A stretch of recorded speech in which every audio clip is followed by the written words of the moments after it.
wrong was that they thought that Mossadegh was a communist, and that's why they were so fearful about him. They thought that somebody else could come in through the back door into Iran and take over.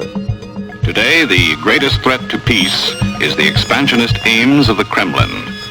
Freedom everywhere, our freedom, is in jeopardy.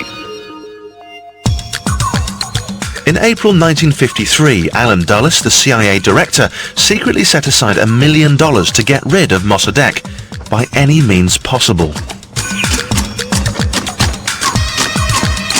The CIA did what it's always done very well. It bought newspapers, it bought periodicals, it bought army officers, it bought intelligence. It just dished out a great deal of money. The CIA has never been short of money, and they spent millions of dollars in Iran to bring about a coup. They organized renter mobs to go through the street shouting against Mossadegh and so on. They pumped up the opposition, and together with the British, they made it work.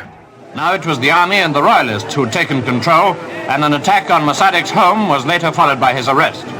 2 weeks later, on the 19th of April 1953, Mohammad Mossadegh was overthrown by a mob paid by the CIA and loyal to the Shah. The CIA had successfully overthrown its first government.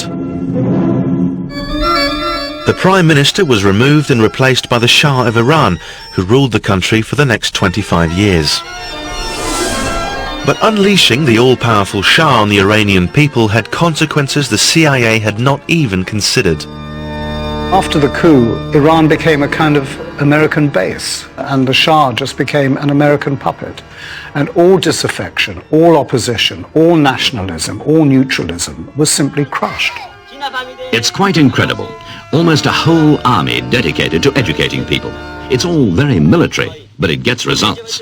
What actually happened at that stage was that one motive force took over, and that force was Islam.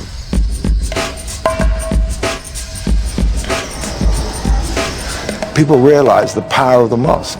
They re-realized the power of the mosque. And that's something that we're still trying to come to terms with in the West.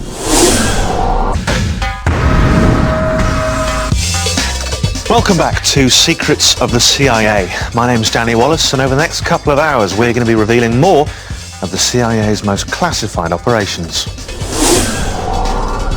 The CIA was set up to protect the West from communism, but in doing so, it had employed Nazis in Europe, experimented with drugs in America, and overthrown democratically elected leaders in the Middle East. The next stop on this secret world tour of mayhem was Africa.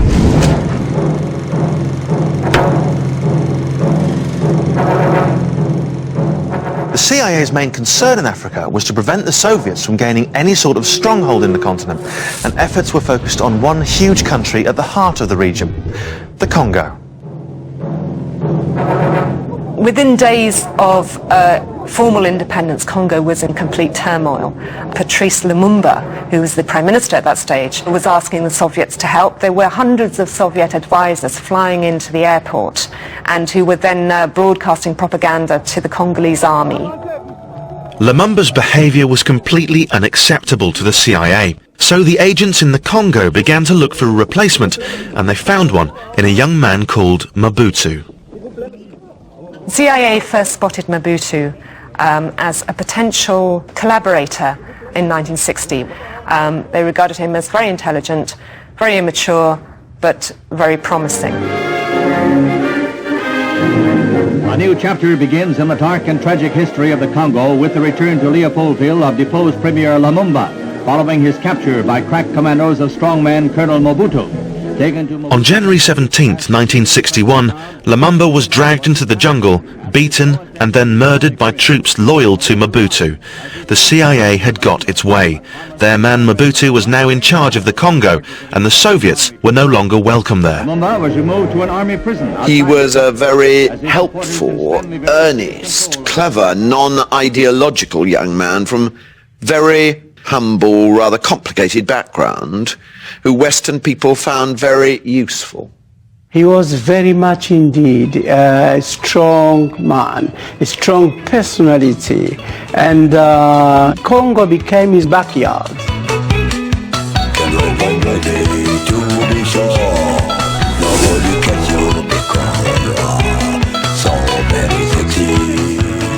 He had everything for himself. He controlled everything himself. And thus he became, even at the time, even the more richest guy on earth. Over his lifetime, he was reckoned to have taken 4 billion, equivalent to half of the Congo's GDP. And what did he spend it on? Lots of quotes-unquote palaces, which included a whole compound in Gabadalite. It looked like Disney, but it cost a great deal of money. Mobutu had a small airport, but not so small that Concorde couldn't regularly land and take off there, because Concorde was hired for shopping trips to Paris. There is no question that the CIA knew the order of theft. Of course they knew. Mobutu's greed was matched only by his cruelty, and it was the people of the Congo who paid the high price during his 32 years in power. He became like an animal. He became like a lion. Je m'appelle Mobutu. People were very scared about Mobutu. If you touch Mobutu's politics or Mobutu's interests, you are finished, man. You are gone. I think if you look back, what becomes harder and harder to defend is the fact that the CIA kept supporting Mobutu until the 90s. I find that astonishing. Today, Congo is a source of tremendous instability. It's had a civil war that has led to 3.7 million deaths. It is one of the most unstable, poorest and most anarchic countries in Africa. I've now spent 10 years in Africa, and every African I've ever met believes that if something happens in his country that is negative and damaging, the CIA was behind it. But they have good reason to think that, because the CIA did intervene time and time again. It did make sure that dictators ended up running the show. It did make sure that human rights atrocities were hushed up.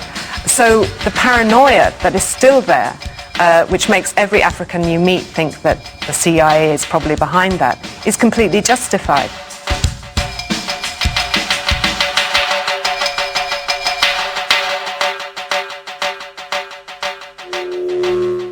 Disinformation, fake leaks and double agents are all